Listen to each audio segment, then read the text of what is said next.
Bienvenue dans Top Sortie, votre magazine que vous retrouvez tous les vendredis soirs sur BFM Lyon, un magazine en partenariat avec City Crunch. Sur notre plateau ce soir, Léa Maestro, bonsoir. Bonsoir Clémence. Vous êtes journaliste à City Crunch et à ma droite, Claudia Stavisky, co-directrice du théâtre des Célestins. Bonsoir, bonjour. Merci d'être venue. Vous allez nous parler dans un instant de la saison qui a redémarré pour votre théâtre, mais avant ça, on va parler du coup de cœur de Léa. Oui.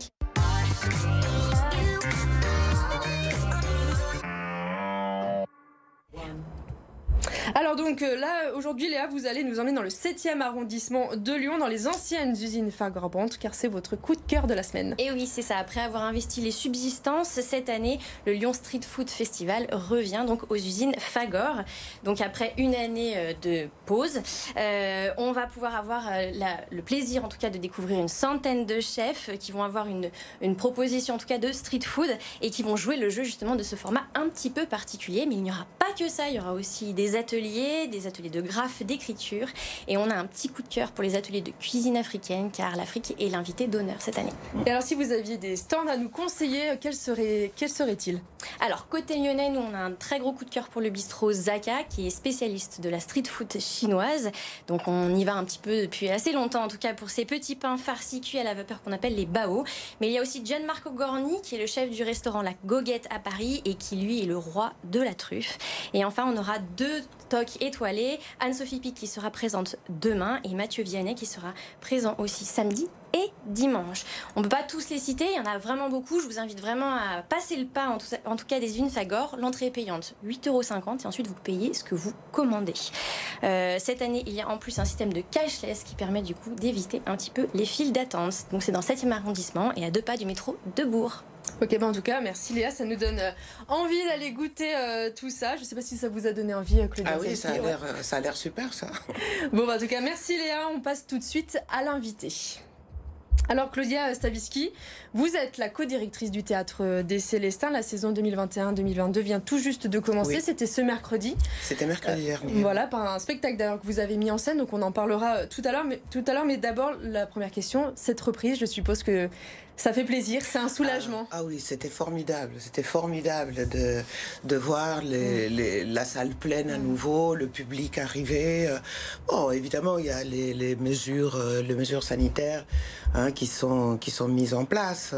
Les gens gardent leur masque pendant la représentation et tout ça, mais tout est fait de telle manière à ce qu'il n'y ait pas de souci aucun pour le public. Et alors là, le bonheur de les voir dans la salle.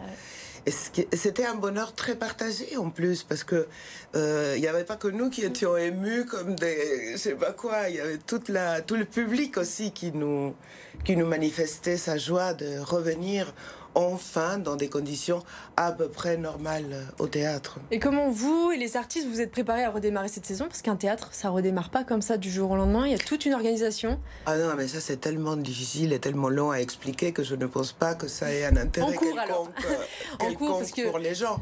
Les répétitions, tout ça c'est... Puis la programmation aussi. Oui, ce qui est intéressant à savoir, c'est que la programmation de la saison prochaine, de la saison 21-22, donc c'est une programmation absolument pléthorique. On a une cinquantaine de spectacles, ce qui est vraiment un record absolu, parce qu'effectivement, on avait, vous savez, les saisons se préparent vraiment très longtemps à l'avance, 1 ou parfois 2 années à l'avance. Donc là, il y avait déjà tous les engagements qu'on avait pris avec des artistes, mais aussi on avait le devoir, en fait, oui, ce mot ne me fait pas peur, le devoir de reprogrammer tous ces artistes et tous ces spectacles qui n'avaient pas pu voir le jour, qui étaient en création au moment de l'arrêt soudain de nos activités et qui n'ont pas pu voir le jour et donc qui seront présentés au public. 16 d'entre eux sont reprogrammés là pendant la saison qui vient et 4 ou 5 la saison d'après.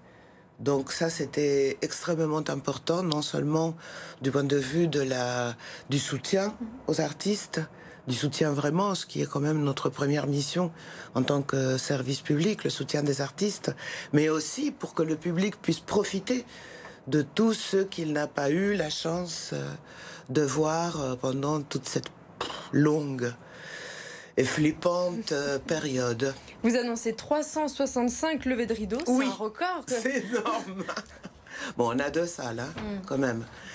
Mais enfin, 365 levées de rideaux, c'est absolument colossal. C'est un effort colossal aussi pour tout le personnel du théâtre que je salue ici et dont je salue vraiment l'engagement. Mais ça va être une fête tous les jours, entre les représentations et puis les rares jours de montage, démontage, répétition des spectacles qui vont arriver et tout ça. Ça va être vraiment une fête tous les jours. Et puis surtout, j'espère, touche du bois, pour le public, hein, qui va pouvoir découvrir une myriade de spectacles tous très différents les uns des autres et qui balayent, tant que faire se peut, tout l'arc-en-ciel de la création contemporaine en matière de spectacles vivants. Donc je pense qu'il y a vraiment pour tous les goûts et pour tous les désirs. D'ailleurs, cette création, est-ce que la crise sanitaire a été propice à la création? Est-ce qu'il y a eu plus de création que d'habitude ou peut-être un peu moins? Non, pendant la première partie, enfin, ça a été l'horreur parce que le théâtre était fermé. Enfin, tous les théâtres, pas que nous, hein. On a tous été fermés et donc le travail que nous avons eu à faire avec nos collègues au théâtre a été un travail horriblement fastidieux d'organisation et de remboursement du public. Alors là, les filles de la billetterie disaient qu'elles n'avaient plus une billetterie mais une rembourserie. Donc voilà. Et puis après, effectivement, au deuxième confinement, c'est-à-dire en 2020, on a eu le droit quand même et 21, on a eu le droit quand même de continuer à répéter. C'est-à-dire qu'on ne pouvait pas présenter au public, mais on pouvait continuer à répéter sur les plateaux, ce qui a permis à beaucoup de compagnies régionales, et lyonnaises en particulier, de profiter d'un lieu pour finir de travailler leur spectacle, quoi. Donc ça a été effectivement, finalement, très propice. Qu'est-ce que vous voulez ? Comme on dit, à toute chose, malheur est bon. Non, à l'inverse. Enfin, je ne sais plus. Vous avez ouvert la saison cette semaine avec le spectacle que vous avez mis en scène. Ouais. Skylight, c'est une pièce que vous aviez déjà mis en scène en Chine. Est-ce que vous avez approché cette pièce du coup différemment pour la Chine, pour la France ? Oui, bien sûr. Ne serait-ce que parce qu'en Chine, c'était en chinois et en France, c'est en français. Mais c'est une pièce, elle s'appelle Skylight, effectivement, d'un auteur anglais qui s'appelle David Haar et qui est un immense auteur de théâtre populaire, politique et populaire, avec une vision du monde vraiment très profonde. Et là, cette pièce, donc, c'est avant toute chose une magnifique histoire d'amour, un amour fou, un amour hors norme entre un homme et une femme qui se sont séparés pour des raisons que je ne veux pas spoiler là, il y a quelques années, qui se retrouvent cette nuit-là et qui vont tenter effectivement de recoller les morceaux. Et tout ça avec pour fond comme ça une sorte d'étude extraordinairement précise, comme les Anglais savent faire, comme dans les films de Ken Loach souvent, hein, de ce que c'est que l'engagement individuel et la responsabilité individuelle dans la société dans laquelle on vit et avec tous les bouleversements qu'on connaît. Ça ne parle pas des pandémies, mais on a vraiment l'impression que ça a été écrit la semaine dernière. Très bien, écoutez, merci Claudia Stawisky, merci d'être venue sur le plateau. On va passer tout de suite à l'agenda. C'est parti.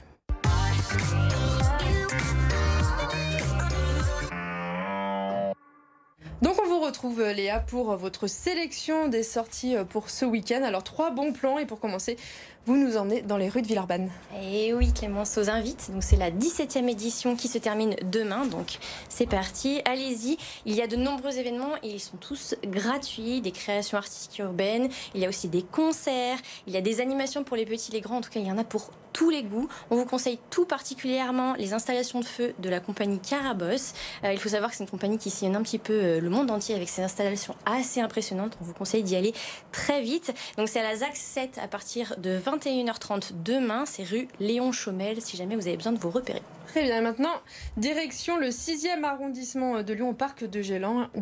Et là, c'est une sortie qui nous invite au voyage. C'est ça, le festival 6e continent. En gros, pas besoin finalement de quitter Lyon pour pouvoir voyager. Et donc, ce festival-là, il est bien connu aussi. Il met à l'honneur le métissage culturel et donc reste vraiment fidèle à ses valeurs, avec notamment son village associatif qui sera présent demain après-midi et qui rassemble notamment des organisations éco-citoyennes.